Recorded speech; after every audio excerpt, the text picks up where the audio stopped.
V času krize zaradi COVID-19 je pomemben odziv politike zagotovil nadaljevanje financiranja gospodarstva, vključno zagotavljanje financiranja malih in srednjih podjetij in podjetnikov z likvidnostnimi težavami. Z vidika osredotočenosti politike dajejo svežnji za okrevanje veliko poudarka na inovacije, digitalizacijo in zelene projekte, pri čemer je največ politik povezanih z malimi in srednjimi podjetji osredotočenih na inovacije, največja finančna podpora pa je zagotovljena na področju digitalizacije. Med pomembnimi nalogami Gospodarske zbornice Slovenije je, da poskušamo našim članom čim bolj približati vse, kar se na tem področju dogaja s ciljem, da bodo sredstva na koncu prišla v prave roke. Ravno zato smo oblikovali posebno delovno skupino, ki se za člane Gospodarske zbornice pripravlja novo celostno storitev izobraževanja na področju virov financiranja. Čas je torej, da se aktivno usmerimo v bolj odporen jutri, da krepimo področja, ki nas bodo še naprej delala konkurenčne. Zato bo letos naše ministrstvo skupaj z izvajalskimi organizacijami slovenskemu gospodarstvu namenilo več kot 935 milijonov evrov nepovratnih in povratnih sredstev. In the last 10 years, there have been many changes and additions to the availability of small business funding streams, giving so many more options. From the start of the 2008 recession, ESBA has been a strong advocate for challenger banks, with new approaches to business lending, as long as they are regulated to protect both investors and borrowers, but in a less inhibited way. Business Angels Europe is an organization representing angel associations and angel syndicates in Europe. We advocate for incentives around angel investing. We bring startups and angels together. We train business angels or those people who want to become investors, and we train entrepreneurs to become investor ready.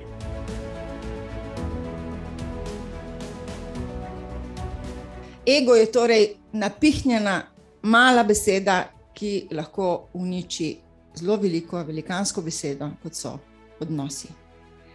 Tako da prosim, dajte malo o tem razmisliti, dajte ga v predal, ko začne siliti ven, in predvsem se mi zdi najbolj pomembno, da spoštujete druge ljudi. In to spoštovanje se mi zdi osnova tudi skozi ta pravila komunikacije. Namen te nagrade je spodbujanje podjetništva v lokalnih skupnostih ali pa širše. In letošnji nagrajenec je podjetje Katapult d.o.o.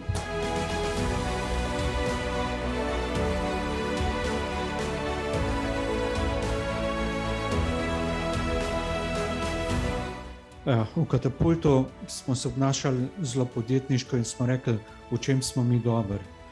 Ker v Sloveniji imamo veliko zelo kvalitetnih pospeševalnikov, smo mogli najti neko razliko in ta razlika je, da imamo za sabo ogromno znanja, kako neki izdelek, ko ga lahko primamo v roke, stestirati, narediti dobrega, postaviti proizvodno, najti vire nabave, prodaje, res pripeljati nek izdelek od ideje do končnega produkta.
Ampak v osnovi gospodarstvo Slovenije kot celota še vedno nekako ohranja konkurenčnost, raste še vedno prisotna, vendar verjetno, oziroma vsaj vidimo te zadnje trende, da se nekoliko upočasnjuje, nekih resnih znamenj za preplah pa vsaj v kratkem še ne vidimo. Na ravni ustanavljanja podjetij nekega večjega strahu še ne zaznavamo, prav tako pa tudi ne zaznavamo nekih večjih potreb po recimo negotovinskem poravnavanju obveznosti, to se pravi skozi vključevanje v pobot, ki ga AJPES pač izvaja še izza časa službe družbenega knjigovodstva. Podatki kažejo predvsem v nekaterih dejavnostih zelo lepo rast podjetnikov oziroma tako gospodarskih družb kot tudi samostojnih podjetnikov. Največjo rast tukaj beležimo pri gostinstvu.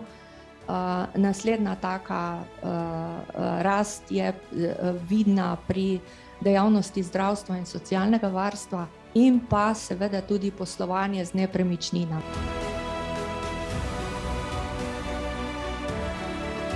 Jaz mislim, da je za povprečnega podjetnika, za povprečno malo, srednje veliko podjetje ta čas lahko tudi izjemno intriganten. Z vidika vseh priložnosti, ki se kažejo na obzorju. Priložnosti povezanih z digitalizacijo, ki jih torej prinašajo nove tehnologije, priložnosti, ki jih prinaša zeleni prehod. Vabljeni k nam vedno, tudi na ministrstvu smo mogoče malce neklasična javna uprava. Vedno imamo odprta vrata in resnično smo pripravljeni vam svetovati, vam pomagati, vam tudi predstaviti za te vaše razvojne ideje, kje lahko in kam se obrnete za dobiti pomoč, finančno ali pa kakršnokoli drugo. Res je, lahko trdim, da rastemo skupaj že kar nekaj let z vsemi našimi podjetniki, ki nas že dobro poznajo in smo bolj ali manj nastali kot javni finančni sklad za finančne spodbude. Danes smo pa že karkoli drugega, oziroma je to naša osnovna dejavnost, kateremu se pač kopičijo še ostale aktivnosti. Regionalni sklad je seveda ustanovljen strani države, pomeni, da vse njegove pomembne strateške dokumente potrjuje vlada. Eden najpomembnejših je poslovna politika. Na osnovi tega bodo narejeni vsi programi in tudi projekti, ki jih bomo podpirali, bodo šli v to smer, ki je tukaj zapisana. Osebno mislim, da taka paleta financiranja raznovrstnosti zneskovno se ne spomnim, kdaj je bila Slovenija še na razpolago oziroma gospodarstvo podjetjem in imate res zahtevno nalogo izbrati najprimernejše in ta prave vire financiranja. Jih bo pa potrebno izkoristiti, ker priložnost je enkratna in mislim, da prihajajo še dodatna sredstva, nova finančna perspektiva.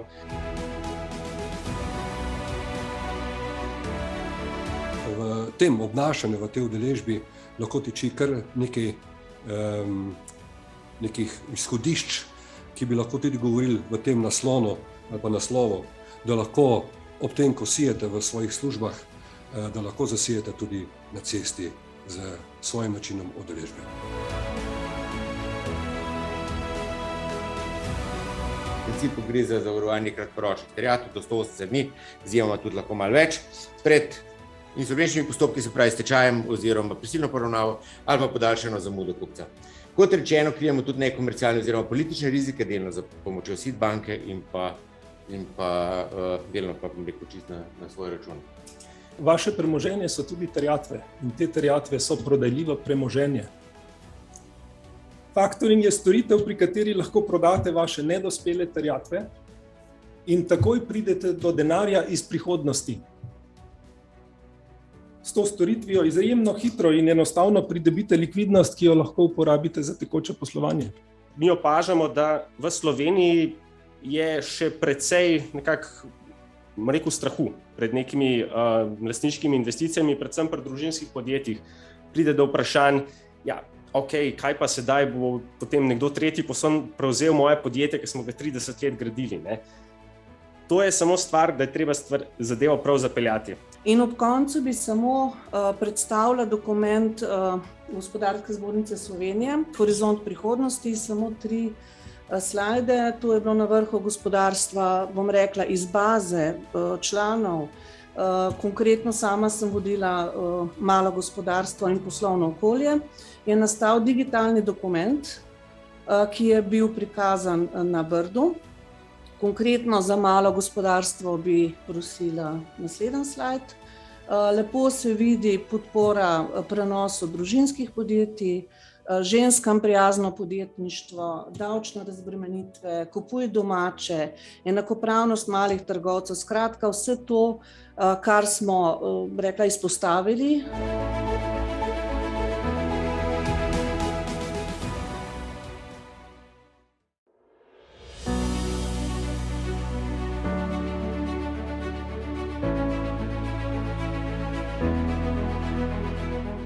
Podjetnost je ena izmed 8 veščin vseživljenjskega učenja, ki jih je opredelila in zapisala Evropska komisija.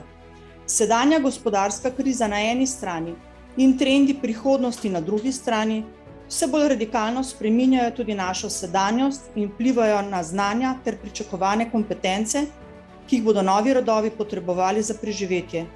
Jaz mislim, da nas tudi ta ukrajinska kriza uči, še posebej, ko gledamo baltske države, kako vrhunsko je žensko vodstvo, kako pripeljete v menedžiranje podjetij in države skillse oziroma veščine, ki jih moški enostavno nimamo in ste zato v marsičem mnogo bolje kvalificirani, da vodite organizacije, pa tudi družbo kot mi.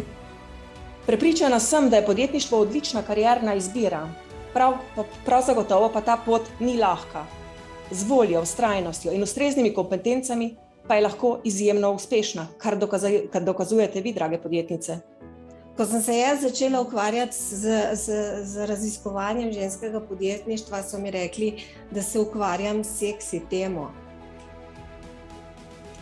Ta tema je še kako pomembna, ker želimo spremeniti okolje. Okolje bomo pa spremenile tako, da bomo glasne in da bomo delale po svoje.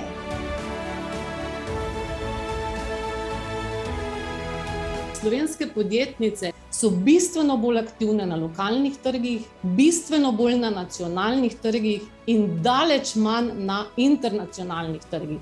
Torej, če razmišljamo o tem, kje potrebujejo opolnomočenje, kje potrebujejo pomoč, znanje, support in tako naprej, definitivno tudi za vstop na tuje trge. In recimo ima nova finančna perspektiva, ki je začela veljati od 2021 do 2027 v okviru InvestEU Evropa. To so pač programi, kjer so tudi programi financiranja, daje eno okno InvestEU tudi za social in tako naprej in tam so posebne spodbude tudi potem za prav podarki za žensko podjetništvo. To je prvič v bistvu, odkar jaz poznam finančne programe za nazaj, pa finančne perspektive za nazaj, kar so bile v Evropi, tega ni bilo. Seveda stopna višja pa je to, kar pa ponujajo spletni servisi, ko dejansko uvoziš podatke o poslovnih partnerjih v svoj informacijski sistem, v svojem informacijskem sistemu po tistih kazalcih, ki ti želiš, spremljaš poslovne partnerje, pravzaprav imaš ene vrste menedžerski odločevalni sistem, in seveda to je pa najvišja stopna, ki je tudi v tej dobi digitalizacije zelo zaželjena. So what the results of the barometer are showing us is that there are level of skill set, and the level of self-confidence around financial management and financial literacy is quite poor with women. And therefore, the choices that they make regarding sources of funding or even asking for that funding becomes more limited.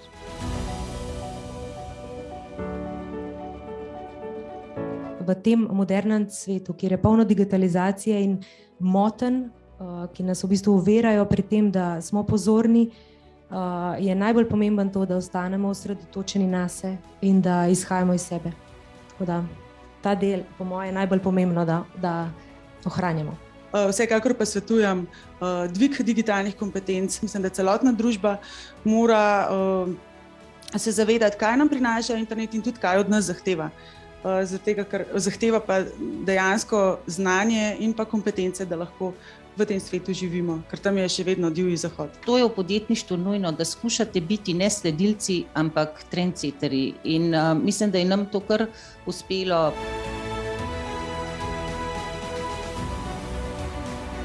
Kar pa nas malo žalosti, je pa to, da vse te podjetnice, začetnice dejansko ne morejo še koristiti niti voucherjev, niti mikrokreditov. Ne. In to zaradi pogojev, ki jih imamo, čeprav to SPS, Slovenski podjetniški sklad, ponuja. Ne. Tukaj ni 2 zaposlitev ponavadi, ne, kot je omejitev, tukaj ni dolgoročnega finančnega pregleda, ne, da bi sploh banka lahko odobrila nek mikrokredit. Tako da v bistvu se vedno iščejo neke nove spodbude za začetnice. Ko govorimo pa o digitalni transformaciji, se pa bolj približujemo tej inovativnosti in kreativnosti, približevanju kupcu. Torej, digitalno transformiramo svoje poslovne modele zato, da uvajamo spremembe v naše poslovanje. Digitalizacija je pa tisti prvi korak ali pa tisto, kar gre zraven. Menim, da med mladimi podjetniki in podjetnicami danes ta razlika še celo manjša. Da vsi mladi potrebujejo predvsem veliko poguma, imeti morajo sposobnost za kreiranje idej in znanje za uresničitev poslovne ideje. Če pa dobijo še podporo strani mentorjev in podjetniškega okolja, kar je danes vse na voljo, potem ne vidimo vir, da jim ne bi uspelo, če si želijo seveda na takšno pot. Kaj pa menijo, kaj so te ključne podjetniške kompetence? Komunikacija, zanimivo je na prvem mestu, pol podjetnost, organizacija časa, prevzemanje odgovornosti, kreativno razmišljanje, vodenje ljudi, to so te na vrhu. Potem pa dalje strateško razmišljanje, pogum, čustvena inteligenca je nižje na seznamu. Ciljem pa to, da bom v prihodnosti imela neko lastno podjetje in pa kreirala to tudi z drugimi, tako da je to ena izmed mojih velikih želj. In ravno v tistem trenutku sem razumela, da pravi uspeh tiči v tisti strasti, ki si je ne upamo videti. Zato, drage dame, vse ve, lahko postanete astronavtke vašega vesolja. Podjetništvo je le pot, po kateri pridete do njega.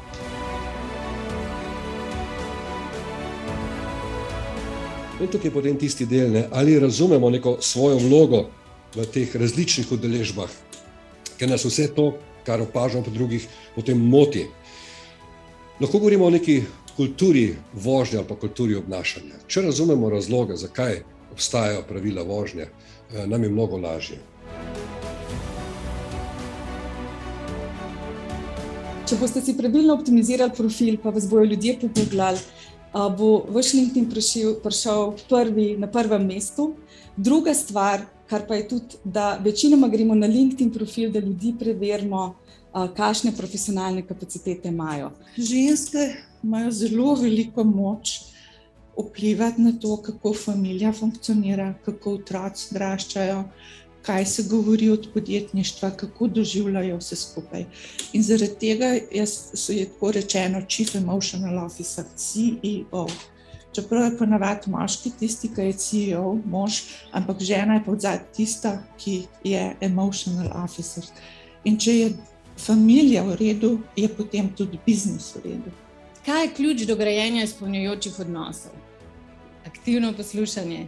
Zato, ker vsi izmed nas nekaj prodajamo, ne? In če znamo aktivno poslušati, mogoče lažje tudi slišimo neko bolečino človeka nasproti nas in potem lahko to bolečino tudi naslovimo in s tem posledično prodamo našo storitev ali pa produkt. Zavestno voditeljstvo je to, da jaz lahko vodim sebe in seveda potem druge, ko znam sebe umiriti, ko sem prijazna do sebe, ko ustvarim okolje, kjer lahko ljudje ustvarjajo. Pomembno najprej, kako se jaz počutim in s tem vplivam na druge. Prvič je dvodnevna konferenca za mikro, mala in srednja podjetja. Tako da tiste, ki se niste včeraj udeležile, smo se dotaknili virov financiranja. Dotaknili smo se tudi korona krize, vojne v Ukrajini, ki naj bi vplivala na podjetništvo. Vendar smo ugotovili, da viri financiranja, likvidnost ni nič slabša, da viri financiranja so zelo sledili krizi, se pravi podjetnikom. Podjetniški sklad, ribniški sklad, skratka SID banka, vsi glavni financerji so se odrezali v Sloveniji in mislim, da so podprli podjetniško okolje. To je bil včeraj nekak zaključek. Podelili smo priznanje Pomladni veter včeraj podjetju Katapult, d.o.o. iz Trbovlja.